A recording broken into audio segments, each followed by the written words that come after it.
오늘은 다윗의 범죄이라는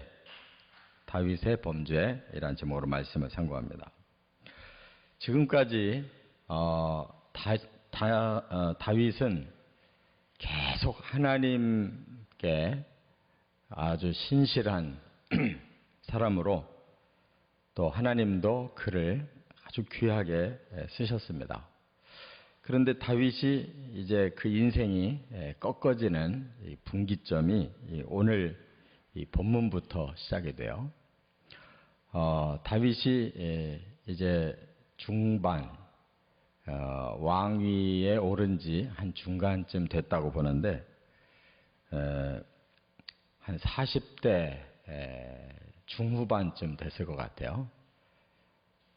다윗이 70세까지 하고 죽었는데, 한 중간쯤, 40대 한 중반, 그 어디쯤 되는 것 같아요.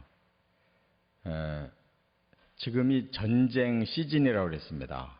그러니까, 다윗이 나라가 안정이 되니까, 또, 법궤도 모셨고, 또 자기 왕궁도 지었고, 그러니까 모든 위상이 이제 갖춰지니까, 대외적으로 확장을 하게 되죠. 그래서 계속 주변 나라들과 전쟁을 벌여가지고 이기면 이제 그 나라가 조공도 바치고 또 다 평화롭게 이렇게 살게 되잖아요. 그러는 어간에 이렇게 범죄 사건이 일어나는데, 먼저는 7계명을 범하는 사건, 그 다음에 6계명을 범하는 사건, 간음 사건에서 이제 살인 사건으로 이렇게 다윗이 깊숙이 범죄를 하게 됩니다. 그래서 그 후유증으로 인해서 이제 그 가정의 풍지가 일어나게 되고, 그로 인해서 또 국가의 반란 사건까지 이제 일어나게 되고, 또 마지막 그가 죽으면서 왕위를 물려줘야 되는데 그 일까지도 아주 고심을 하면서 죽을 수밖에 없는, 다윗의 인생이 여기서 완전히 꺾어져요. 아주 불행한 인생으로 빠집니다. 그러니까 범죄라는 것이 이와 같이 한 번 발을 잘못 디디게 되면 거기서 그 연속적으로 범죄가 더 큰 범죄를 낳게 되고, 또 범죄는 반드시 죄의 값이 따르기 때문에 그 죄의 값이 점점 확대가 되는 걸 볼 수가 있어요. 그래서 우리가 아브라함과 다윗을 최고의 신앙의 모델로 삼지만 다 그들도 하자가 있었다는 거예요. 그래서 아브라함도 바로 그런 문제로 아주 가정사가 힘들었어요. 하갈을 취해서 이스마엘을 낳는 바람에 아주 힘들었는데, 지금 다윗도 이렇게 상황이 벌어졌어요. 그래서 더 중요한 거는 그 원인이잖아요. 원인. 그 시작점이 어떻길래 그런가. 이게 이제 우리 애들에게 가장 큰 교훈이에요. 빠져든 후에는 뭐 어쩔 도리가 없어요. 근데 빠져들게 된 원인이 뭐냐? 그걸 잡아야 이제 사전에 해결할 수가 있어요. 그래서 세 가지가 있는데, 첫째는 여기 1절과 2절에 보면 사명감이 이완되었기 때문이다 하는 겁니다. 다윗이 지금 전쟁 시즌이 시작됐다고 그랬는데, 다윗은 출전을 하지 않고 집에서 낮잠 자고 있었어요. 그러니까 이건 단순한 전쟁이 아니고, 여기 중간에 보니까 뭐 언약궤도 나가 있고, 그렇다면 언약궤가 나갈 정도면 이거는 성전, 하나님이 원하시는 전쟁이라는 뜻이에요.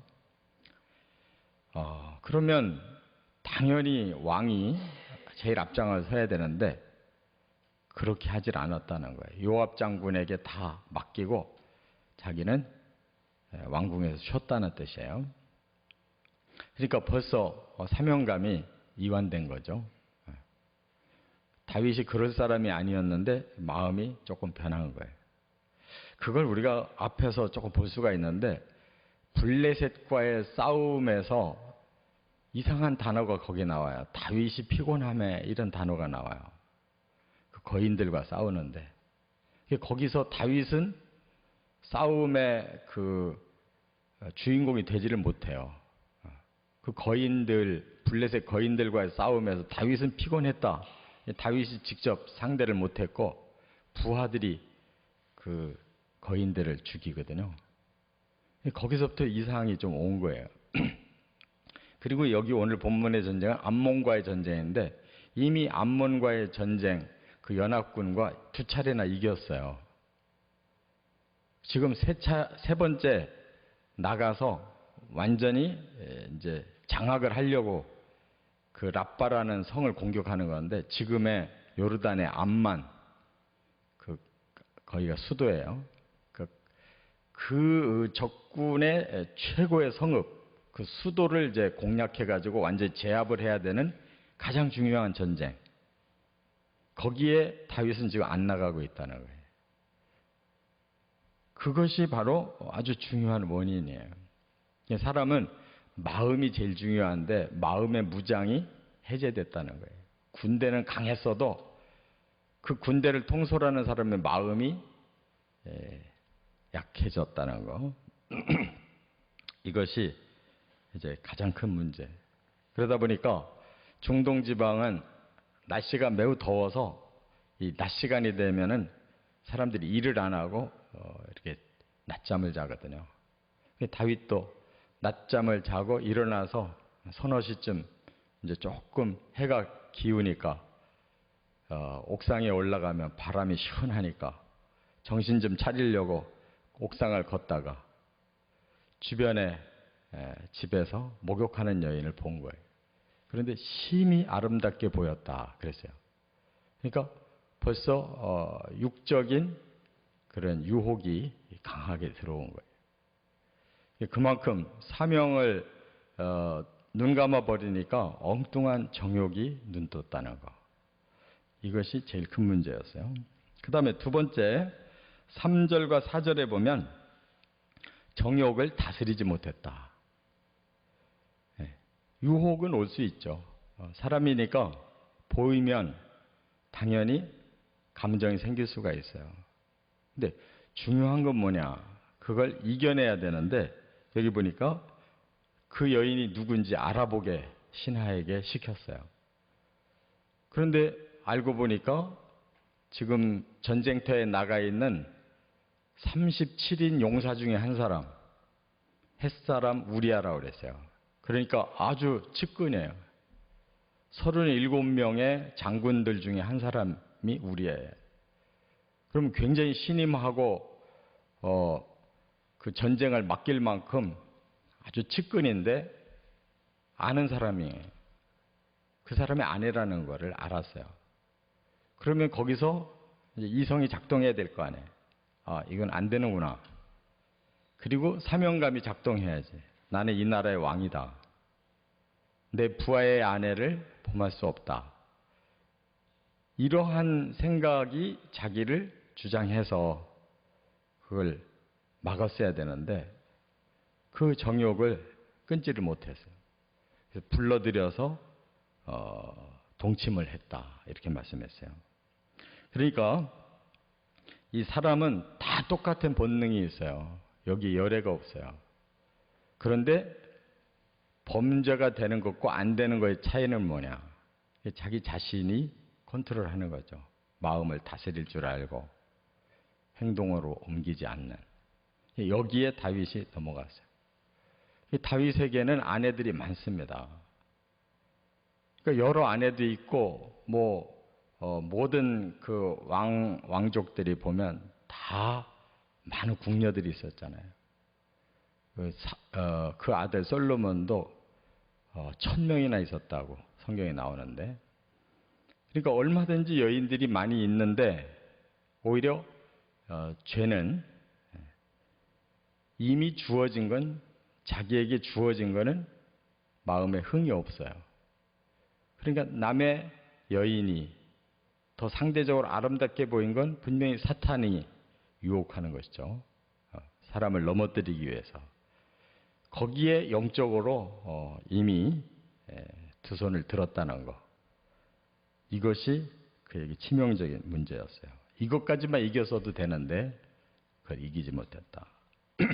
세 번째는 5절부터 17절까지 보면 얄팍한 꾀로 감추려 했기 때문이다 하는 거예요.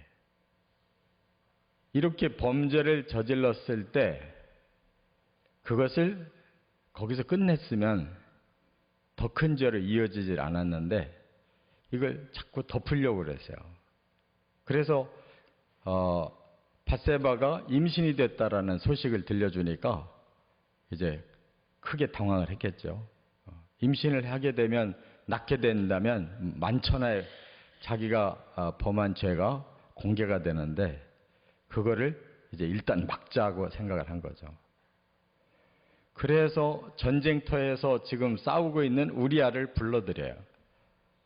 뭐 정보를 듣는 척하고 불러들여 놓고 수고했으니까 집에 가서 자라. 그래서 자기가 임신시킨 것을 싹 감프라치 하려고 했는데 우리아가 워낙 충직한 사람이라 안 가는 거예요, 집을. 왕이 음식물까지 공급해 줬다는 거예요. 집에서 잘 먹고 자라고. 근데 안 가니까 이튿날 다시 불러서 왕이 직접 술을 따라주는 거예요. 술이 취하게 해서 집으로 또 보냈어요. 그날도 또 안 가는 거예요. 그러니까 어떻게 할 도리가 없으니까 편지를 써서 그 손에 쥐어줘요. 너 요압 장군에게 가서 내가 주는 편지를 전해드려라. 그 편지 내용에는 요압 장군에게 우리아를 적진에 깊숙이 집어넣어서 적의 화살을 맞아가지고 죽게 만들어라. 이거 얼마나 무서운 음모예요. 자기의 충직한 부하인데 자기 죄를 감추려고. 그래서 결국 요압이 그걸 받아들여서 적진에다 깊숙이 집어넣고 군인들을 후퇴시키니까 거기서 죽을 수밖에 없는 거예요. 이거 완전히 몰아서 죽인 거죠. 그래서 다윗은 이제 살인죄까지 저지르게 됐다는 거예요. 이와 같이 범죄라고 하는 것은 그 유혹을 우리 마음에서부터 이겨야 되고 혹시 못 이겼다면 그 다음에 정면 돌파를 했어야 죄가 더 커지지 않는데 감추면 끝난다고 생각한 거죠. 그런데 다 감춰졌는데 하나님이 그걸 드러내셨어요.